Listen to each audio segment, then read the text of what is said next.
السلام عليكم ورحمة الله تعالى وبركاته. مرحبا بكم في قناة ويدئية. اليوم إن شاء الله غادي نقدم لكم دوائر البطاطس بالجبن والثوم، كتجي رائعة ومقرمشة ولذيذة بزاف. تابعوا معايا المقادير والطريقة ديال التحضير.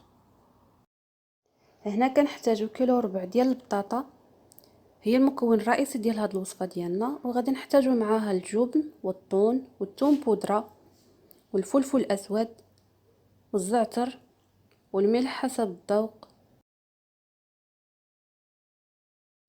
هنا من بعد ما غسلنا ونقينا البطاطا ديالنا، غادي ناخدو كسكاس ونقطعو فيه البطاطا قطع صغيره. غادي نفوروها، انا هنا كنفضلها الطريقه هذه احسن من انني نسلقها. هنا بالنسبه للكميه ديال البطاطا يعني كتبقى على حسب عدد الافراد الاسره ديالكم.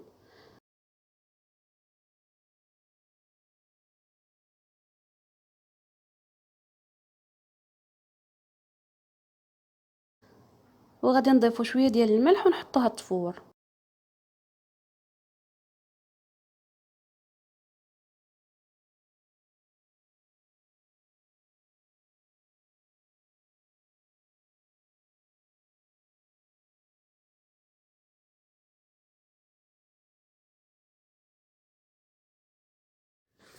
هنا من بعد ما طابت لينا البطاطا، نتاكدوا انها تكون تفورات لينا مزيان.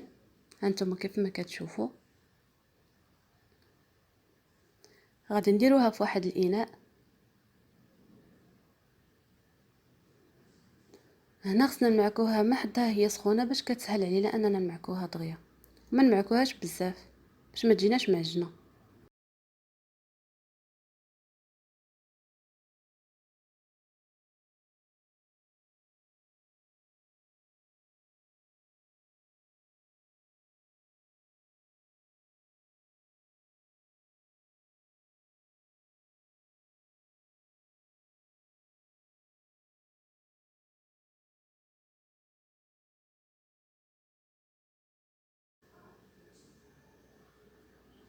هنا غادي نضيفو الجبن ديالنا،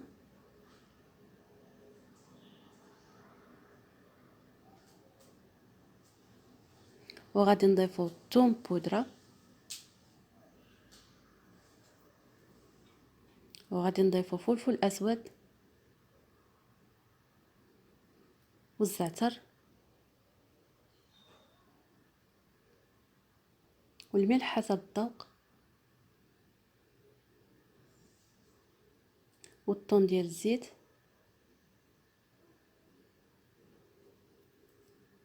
وصلصه حاره اللي كتعطي واحد الذوق رائع لهاد الحشوه هذه. ونخلطوا المكونات ديالنا.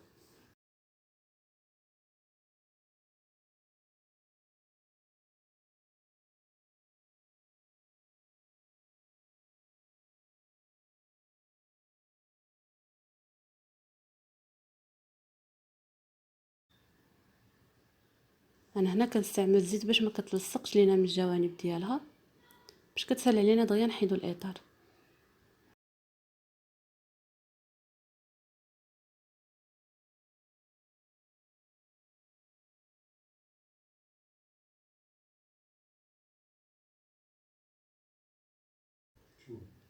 هنا غادي نحط هاد الحشوه هذه كيف ما كتشوفوا، سرحتها وحطيتها في الاطار وغادي ندخلها للمجمد.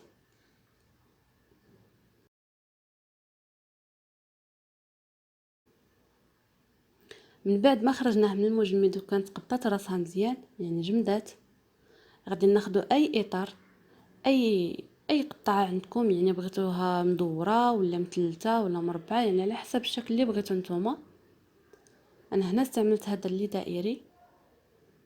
هانتوما كيف ما كتشوفوا كتقطع لينا بكل سهوله وكتبقى محافظه على الشكل ديالها والحجم ديالها، ما كتجيناش معوجه.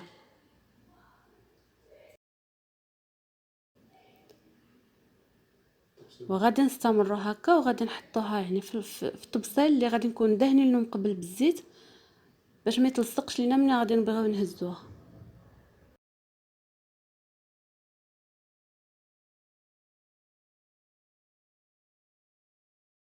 هنا من بعد ما قطعنا الدوائر ديالنا، غادي ناخدو البيض نطربوه مزيان.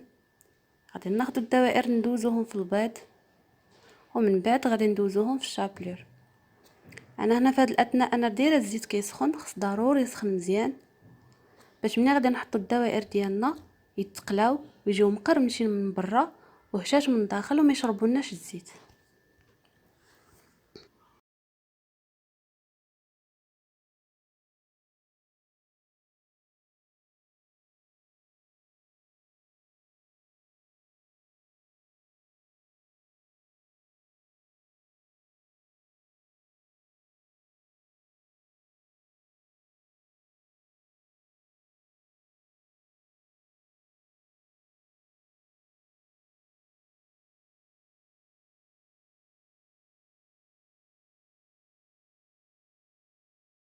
وهنا من بعد ما تاكدنا من ان الزيت سخن لينا مزيان غادي نقوموا بالقلي ديال هاد الدوائر هادو.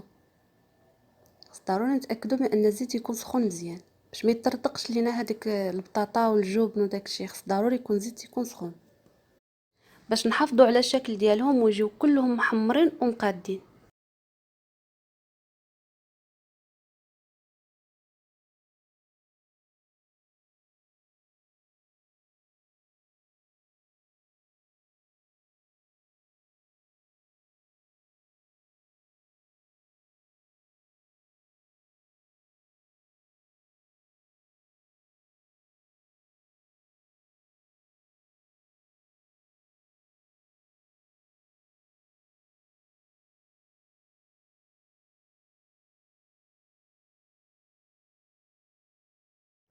هنا من بعد ما تحمرت لينا الدوائر ديال البطاطا ديالنا كيف ما كتشوفوا كتجي محمره ومقرمشه، غادي نحطوها في ورق نشاف واصلا ما كتجيش شاربه كاع الزيت، كتجي مقرمله وكتجي غزاله. هاد الطريقه هذه ديال البطاطا غير جربوها راها كتجي ناجحه ولذيذه بزاف. هذا هو الشكل النهائي ديال الوصفه ديالنا ديال هذا النهار. كنتمنى انها تجربوها وتعجبكم وتشاركوها مع الاحباب ديالكم. شهيه طيبه ونتلاقاو في وصفه جديده ان شاء الله.